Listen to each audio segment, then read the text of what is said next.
வணக்கம் நண்பர்களே. அதிகமான இப்போ தொப்பைகள் வளர்கிறது. சில பேருக்கு தொப்பை எனக்கு இருந்தால் தான் அழகு, எனக்கு நான் ஒல்லியாக இருக்கிறேன், நான் வயிறு தான் பெருசாக இருக்குது, ஆனால் இதான் கெத்தாக இருக்குது அப்படின்னு சொல்லுவாங்க. அதுக்கு நான் முடிஞ்ச முடியாது. அது அவங்களுடைய சுய விருப்பங்கள். ஆக இருப்பினும் ரொம்ப அளவுக்கு அதிகமாக குண்டாக இருந்து தொப்பையும் பெருசாக இருந்து அது ரொம்ப சங்கடத்தை ஏற்படுத்தி குனிந்து ஒரு குண்டூசி எடுக்க சொன்னாலும் சரி, குனிந்து ஏதாவது ஒரு பொருளை எடுக்க சொன்னாலும் சரி, அப்படிங்கிறவங்களுக்கு முடியாத காரியம். ஏணிப்படியில் மாடிப்படியில் ஏறும்போது பிரச்சனை, இறங்கும்போது பிரச்சனை, இப்படி நடக்கும்போது பிரச்சனை. இப்படி உள்ளவர்கள் தொப்பையை குறைப்பதற்கு என்ன வழி அப்படிங்கிறது பார்த்தால் ஆலிவ் விதை. இந்த ஆலிவ் விதை கிடைக்கும் இடங்கள் பலசரக்கு கடைகள், முக்கியமான பலசரக்கு கடைகள் கிடைக்கும். நாட்டு மருந்து கடைகளில் ஃபஸ்ட்டு கிடைக்கும்.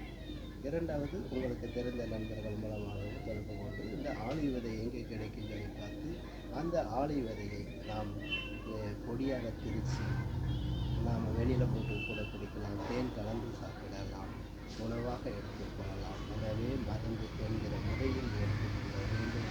ஆலிவ் விதையின் நன்மைகள் நம்முடைய என்ன சாப்பிட்டாலும் சரி, நம்முடைய உணவு குழாய் மூலமாக அந்த கரையை சேர்ந்து வந்து சேர்றது அந்த வயிற்று பகுதியில் குப்பை சொல்லக்கூடிய அளவுக்கு அந்த டேங்கில் ஒதுங்கிடுது. அது நல்லா அடைச்சி, அதாவது நம்ம சாப்பிட்ற சாப்பாடு இரவு நேரத்தில் தான் அதிகமான சாப்பாடு சாப்பிடுகிறோம். இது பெரும்பாலும் பேர் அதிக நேரத்தில் இரவு நேரத்தில் ஒரு ஆம்லேட், ஆஃப்லாய்டு, சிக்கன் 65, எக்ஸ்ட்ரா நூடுல்ஸ், இது நிறைய சாப்பிட்றதுனால என்ன விளைவுகள் கேட்கும்போது அந்த உணவு குழாய் மூலமாக போகும்போது அது அப்படியே அடைச்சிக்கிடுது, லாக் ஆகிடும். அந்த வயிறு ஸ்டெப்பாக அப்படியே நிற்கும். அப்படியே நமக்கே தெரியாது. ஒரு ஸ்டெப்பாக லைனிங் மாதிரியே அப்படியே ஒரு தேங்கிற மாதிரியே இருக்கும். இந்த தேங்கல் மூலமாகவே நமக்கு அந்த ஜீரண கோளாறு வருகிறது.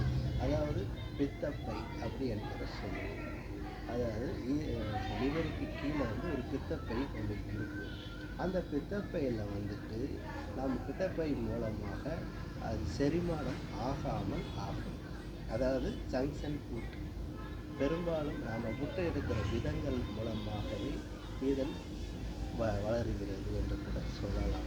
ஆகவே இதற்கு முதல் படியாக நம்ம இந்த ஆலிவ் விதையை எடுத்து நாம் சாப்பிட்டோம் அப்படின்னு கேட்டிங்கன்னா அதன் மூலம் நிறைய நன்மைகள் நமக்கு கிடைக்க வாய்ப்பு இருக்குது. அதனால் எல்லாருமே சொல்லுவாங்க கேஸ்ட்ரிக் அப்படிம்பாங்க. அப்போ கேஸ்ட்ரிக் மூலமாக வயிறு தொப்பை போடுகிறதா அல்லது ஜங்ஷன் ஃபுட் மூலமாக தொப்பை போடுகிறதா என்னவென்றே ஒரு பக்கம் சஸ்பென்ஸில் வைங்க. இருந்தாலும் இதை நம்ம இந்த ஆலிவ் விதையை எடுக்கிறதுனால பல நன்மைகள் கிடைக்கும் என்று நம்புவோம்.